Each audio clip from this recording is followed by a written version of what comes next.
it's time to candle the duck eggs. So that's what we're going to do. We're going to have our flashlight. I don't use a candler. I use a flashlight.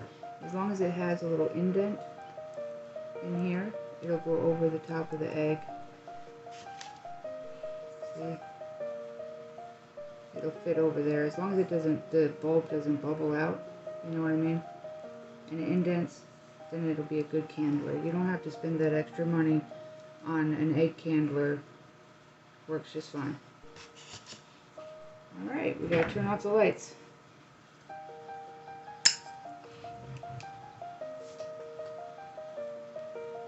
Alright, so these are different dates.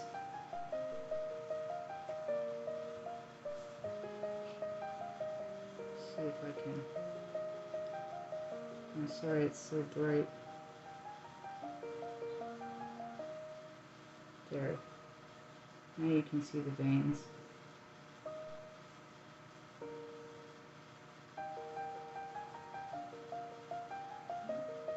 Should be able to see it move. Of course, it's moving on this side. There. There you go. So that's obviously a good egg.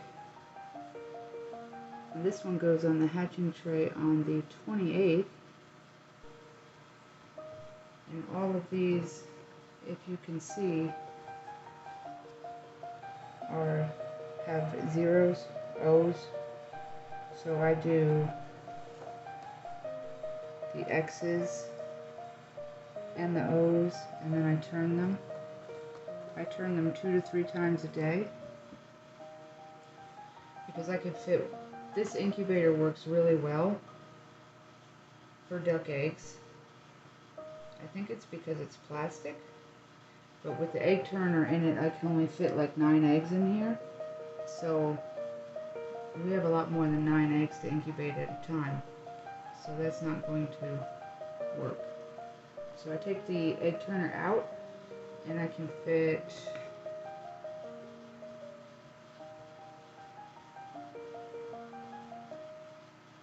22 eggs in here. So that's not too bad. So let's just make sure all of our eggs are good. This one's good. I'm trying to make it so, oh yeah, there it is. You can see it moving. These are Pekin duck eggs.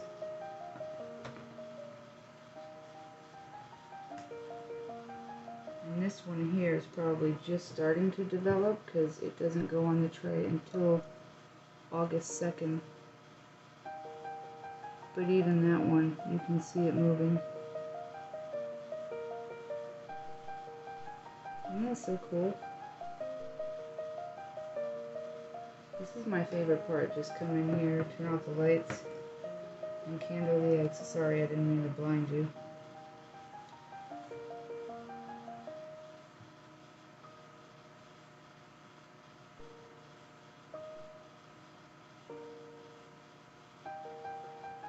Oh, he's moving a lot in there. So it doesn't bother them that this is open because, well, ducks are waterfowl, so the mother gets off the nest here and there and goes for a swim and whatnot, and then when she gets back on the nest, she's wet. So what we're going to do is try to simulate that. I think this egg rolled back over.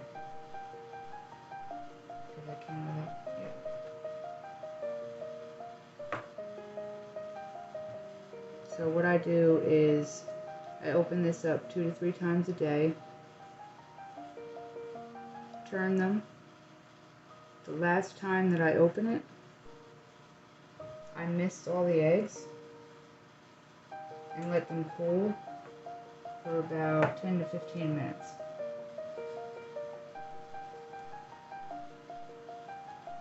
It's hard to talk and do this at the same time. I don't want to drop any. This one will go on the hatching tray on the 28th. I can see it moving, but I don't know if you can. I don't want to blind you with the flashlight either. You see the veins? Sometimes if you just tap on the shell. Nope, that didn't do it.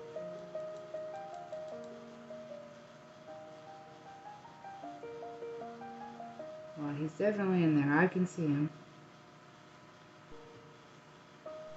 So far, we're doing good. Well,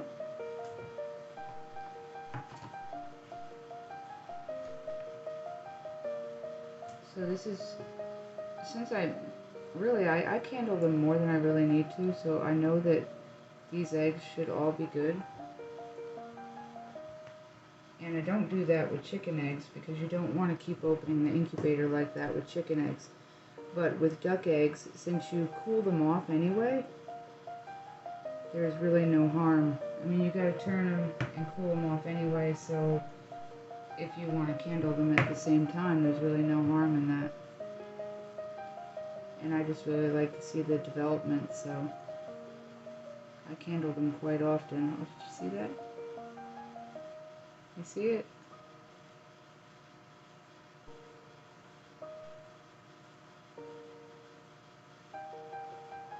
Yep. He's having a little party in there. Hold on.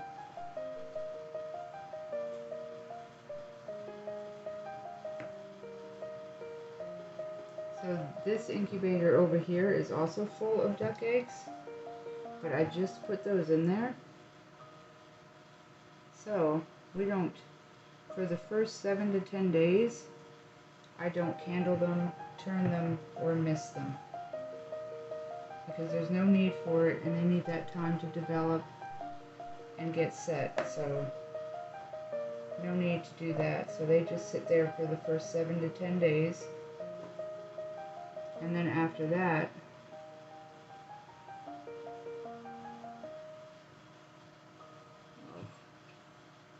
I wanted you to see what I was seeing, but it moved.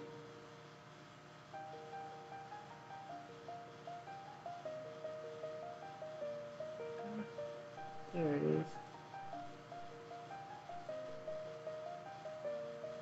It's so hard to get it. It's kind of like a sonogram. I guess it is. Pretty cool. But that's what we do. So by the time I get done candling all these, it'll be about close enough to 10 minutes. And I will mist them, and I'll show you that. It's really not hard at all. We have a really good hatch rate with the duck eggs since I started doing it this way. I was using the styrofoam incubators for quite a while, and I even tried one of those double tier made in China incubators. It has 2 tiers, it's all plastic, but I think I hatched maybe 2 ducks, and it held like over 100 eggs, and it did not work. I don't know, maybe I did it wrong, but it didn't work for me. So the ones that I use for the chicken eggs, I don't use for the duck eggs because they don't work very well for me either. I guess they don't hold enough moisture.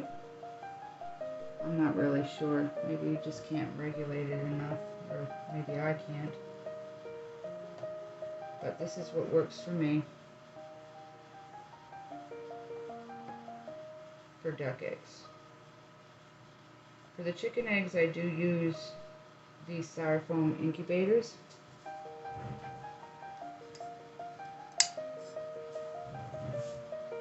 Without any issues. Almost out of water.